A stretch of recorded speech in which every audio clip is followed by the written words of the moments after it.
Toolkit gang का आखिर mastermind कौन है, आज इसकी जांच पड़ताल हम करेंगे।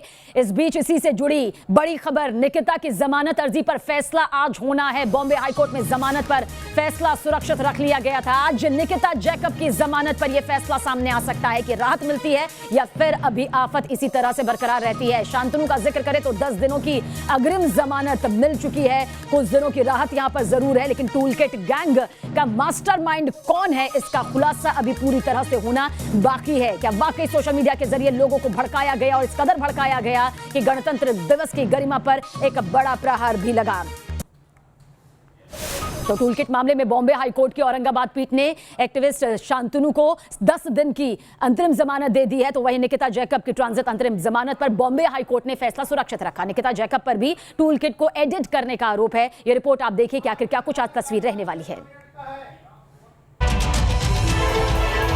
टूलकिट मामले में शांतनु मुलुक को तो बॉम्बे हाईकोर्ट के औरंगाबाद बेंच से 10 दिन की राहत मिल गई, लेकिन इसी मामले की एक और आरोपी निकिता जैकब की किस्मत का फैसला होना बाकी है। मंगलवार को बॉम्बे हाईकोर्ट ने निकिता जैकब की जमानत अर्जी पर अपना फैसला सुरक्षित रख लिया था। बॉम्बे हाईकोर्ट में जमानत अर्जी पर सुनवाई के दौरान सरकारी पक्ष ने दावा किया कि किसानों के आंदोलन के दौरान हिंसा फैलाने के लिए टूलकिट बनाया गया था।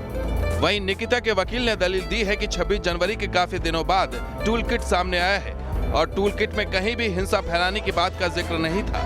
निकिता के वकील ने यह भी कहा कि कुछ युवा किसानों को सपोर्ट करना चाहते थे और इसी इरादे से यह टूलकिट बनाई गई थी। दोनों पक्षों की दलील सुनने के बाद हाईकोर्ट ने अपना फैसला सुरक्षित रख लिया था।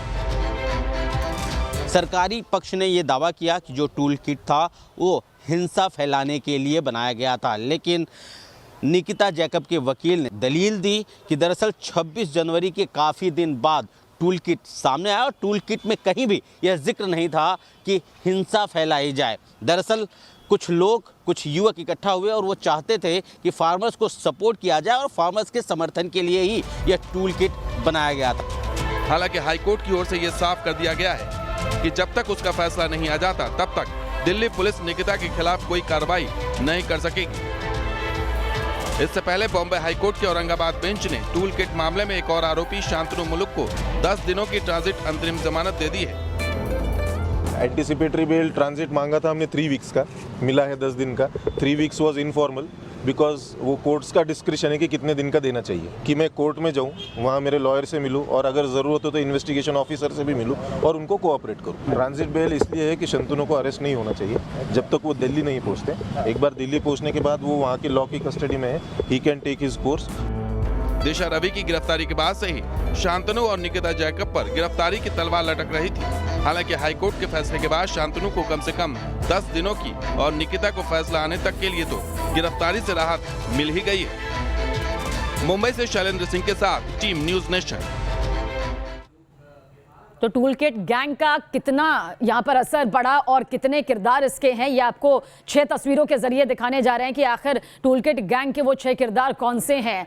ग्रेटा थर्नबर्ग, दिशा रवि जो कि गिरफ्तार हैं इस वक्त में, और साथ ही निकिता जैकब जिन्हें लेकर आज एक कानूनी कार्रवाई सामने आएगी। पीटर फेडरिक का नाम भी सामने आया कि किस तरह से ग्लोबल तौर पर हिंदुस्तान को जख्मी करने की इसकी कोशिश यहां पर थी। अनीता लाल और शांतनु मुलुक जिसे अंतरिम राहत यहां पर मिली हुई है।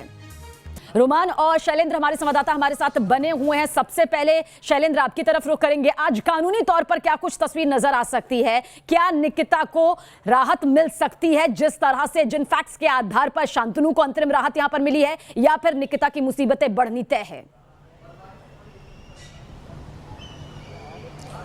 देखिए, निकिता मामले की सुनवाई पूरी हो चुकी है। दोनों पक्ष की दलीलें कल पूरी हो चुकी थी। दोनों पक्ष अपने अपने बहस जो है वो पूरे कर चुके थे और अदालत ने आज के लिए रिजर्व कर दिया। दरअसल कल ही जो निकिता के वकील हैं उन्होंने कोर्ट में ये कहा कि शांतनु, जो कि इस सेम मामला है, शांतनु को 10 दिन की रिलीफ मिल चुकी है और इसी के बाद तुरंत जज ने इस पूरे मामले को आज के लिए रिजर्व कर दिया, यानी कि फैसला जो है आज के लिए रिजर्व कर दिया और ऑर्डर कॉपी जो है वो भी मांगी गई है। तो यानी कि अब बॉम्बे हाई कोर्ट का जो औरंगाबाद बेंच है वहां की ऑर्डर कॉपी जो है आज यहां पर जमा होनी है और उसके बाद जो जज हैं अपना फैसला सुनाएंगे। इंतजार किया जा रहा है, समय का 11 साढ़े 11 बजे के आसपास उम्मीद की जा रही है कि आज निकिता जैकब मामले में जज अपना फैसला सुना देंगे। फिलहाल अभी यह तय नहीं हुआ है कि जज अभी जज यहां पर पहुंचे नहीं है, लेकिन जज पहुंचने के बाद जो लोग हैं कोर्ट रूम में लोग इंतजार, चलिए यानी कि 11 साढ़े 11 तक का इंतजार यहां पर करना होगा कि आखिर निकिता जैकब को लेकर क्या कुछ फैसला आज सामने आता है, राहत मिलती है या फिर आफत यहां पर बढ़ती नजर आती है।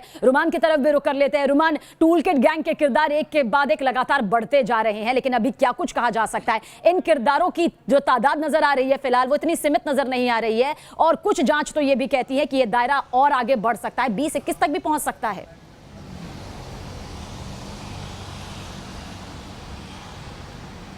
देखिए, दायरा बहुत आगे तक बढ़ेगा क्योंकि निकिता हो या फिर शांतनु हो, इनको फौरी राहत मिली है, ये परमानेंट राहत नहीं है। क्योंकि सबसे महत्वपूर्ण बात यह है कि टूल किट बनाने के लिए एक व्हाट्सएप ग्रुप बनाया गया था जिसमें 10 लोग थे। इन 10 लोगों में से दिशा, निकिता और शांतनु शामिल थे।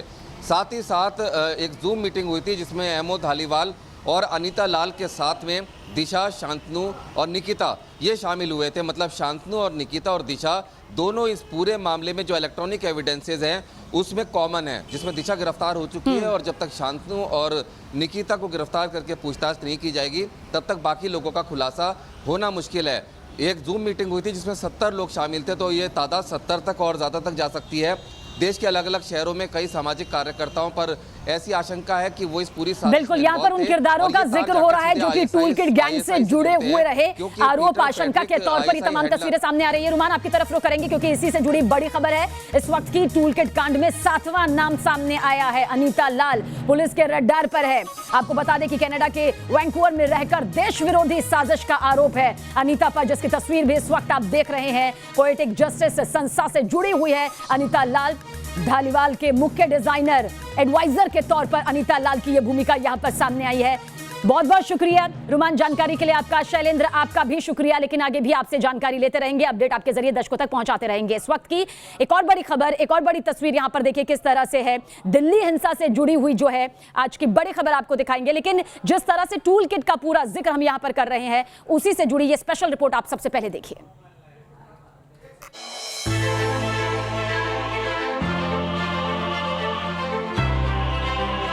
दिल्ली में 26 जनवरी की हिंसा वाली साजिश के टूल किट से अब नए नए राज सामने आ रहे हैं। दिशा रवि पुलिस की गिरफ्त में है, जो दिल्ली पुलिस की स्पेशल सेल को टूल किट की साजिश के एक एक किरदार के बारे में बता रही है। जांच में सामने आया है कि दिशा ने 6 दिसंबर को एक व्हाट्सएप ग्रुप बनाया था। इस व्हाट्सएप ग्रुप का नाम इंटरनेशनल फार्मर स्ट्राइक रखा गया था। इस ग्रुप में करीब 10 सदस्य शामिल थे। बाद में दिशा ने इस ग्रुप को डिलीट कर दिया। अब पुलिस ने व्हाट्सएप से ग्रुप में हुए चैटिंग की जानकारी मांगी है। अब तक की जांच में यह भी सामने आया है कि 26 जनवरी को ट्रैक्टर रैली से पहले दिशा और शांतनु दिल्ली में मौजूद थे और रैली के अगले दिन दोनों दिल्ली से लौट गए। इस बीच जांच में यह भी सामने आया है कि टूल किट गैंग की मीटिंग जूम ऐप पर होती थी, लिहाजा अब दिल्ली पुलिस ने जूम मीटिंग में शामिल लोगों की जानकारी मांगी है। यह मीटिंग 11 और 22 जनवरी को हुई थी। इतना ही नहीं, किसान आंदोलन को बड़ा करने की आड़ में इसे भड़काने का भी प्लान हुआ था। जो टूल किट जो लीक हुआ था उसके बाद ही हमें पता चला और उसके इन्वेस्टिगेशन चल रहा है। केस दर्ज है और उस केस के अंतर्गत सारा इन्वेस्टिगेशन हो रहा है और जैसे ये टेक्निकल इन्वेस्टिगेशन के साथ साथ और भी लोगों से पूछताछ के बाद और धीरे धीरे चीजें बात और क्लियर होंगी। अब तक की जांच में यह सामने आया है कि दिशा रवि की ग्रेटा थनबर्ग से व्हाट्सएप चैटिंग होती थी। ग्रेटा की बातचीत से खुलासा हुआ है कि हिंसा के बाद बवाल बढ़ने से दिशा घबरा गई थी। इस बातचीत में ग्रेटा ने दिशा से कहा, बड़ा अच्छा होता अगर ये अभी तैयार होता, इसके चक्कर में मुझे कई धमकियां मिलती। इसने तो हंगामा खड़ा कर दिया। इस पर दिशा का जवाब था, अभी भेज रही हूं, क्या तुम टूल किट को बिल्कुल ट्वीट नहीं कर सकती हो? क्या अभी हम कुछ भी नहीं बोल सकते? मैं वकीलों से बात करती हूं। आई एम सॉरी, इस पर हमारा नाम है और हम लोगों के खिलाफ यूएपीए के तहत कार्रवाई हो सकती है। क्या तुम ठीक हो? फिर ग्रेटा ने कहा, मुझे कुछ लिखना है। इस पर दिशा का जवाब था, क्या तुम मुझे 5 मिनट दे सकती हो? मैं वकीलों से बात कर रही हूं। फिर ग्रेटा ने कहा, कई बार इस तरह की नफरत वाली आंधी आती है और ये वाकई जबरदस्त होती है। इस पर दिशा का जवाब था, पक्का, मुझे माफ करना। हम सब डर गए क्योंकि यहाँ हालात खराब होने लगे हैं, लेकिन हम ये सुनिश्चित करेंगे कि तुम पर आंच ना आए। हमें सभी सोशल मीडिया हैंडल को डीएक्टिवेट करना होगा। टूल किट गैंग में ग्रेटा, दिशा, शांतनु और निकिता के अलावा कुछ और नाम सामने आए हैं। टूल किट मामले में कनाडा की रहने वाली अनीता लाल भी सक्रिय थी, जो पोएटिक जस्टिस फाउंडेशन से जुड़ी थी। इतना ही नहीं, मलेशिया से ऑपरेट करने वाला पीटर फ्रेडरिक का नाम भी सामने आया है, जो भारत के खिलाफ ग्लोबल साजिश का आयोजक रहा है।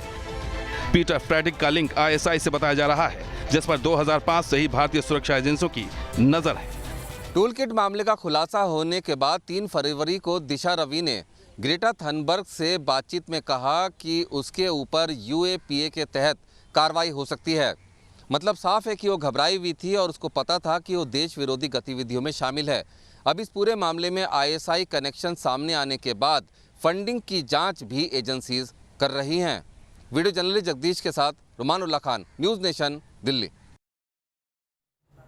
तो एक के बाद एक टूल किट गैंग के किरदार यहां पर सामने आ चुके हैं और कितने किरदार अब तक सामने आए हैं। हालांकि बाकी किरदारों का सामने आना बाकी है, पर अब तक कितने किरदार इस टूल किट गैंग के तौर पर सामने आए हैं, देखिए इस वक्त आपको बताते हैं। ग्रेटा थनबर्ग, जो चैट भी यहां पर अब वायरल हो रही है दिशा रवि के साथ, दिशा रवि जो कि गिरफ्तार यहां पर हो चुकी है, ये टूल किट गैंग के किरदार के तौर पर यहां पर सामने आई है। इसके अलावा निकिता जैकब, जिन्हें लेकर आज फैसला यहां पर होना है। कानूनी तस्वीर 11 साढ़े 11 के बीच यहां पर सामने भी नजर आ जाएगी। इसके अलावा शांतनु मुलुक, अंतरिम राहत यहां पर जरूर शांतनु को मिल गई, लेकिन मुसीबत अभी खत्म होती हुई नजर नहीं आती, क्योंकि टूल किट गैंग के एक अहम किरदारों में से शांतनु का नाम भी है। वहीं पर धालीवाल का जिक्र भी किया जा रहा है कि यह भी एक टूल किट गैंग का किरदार है। साथ ही पीटर फ्रेडरिक, जो कि ग्लोबल तौर पर किस तरह से भारत को धक्का पहुंचाने की कोशिश लगातार करता रहा, और अनीता लाल का नाम भी अब टूल किट गैंग के साथ में किरदार के तौर पर सामने आया है।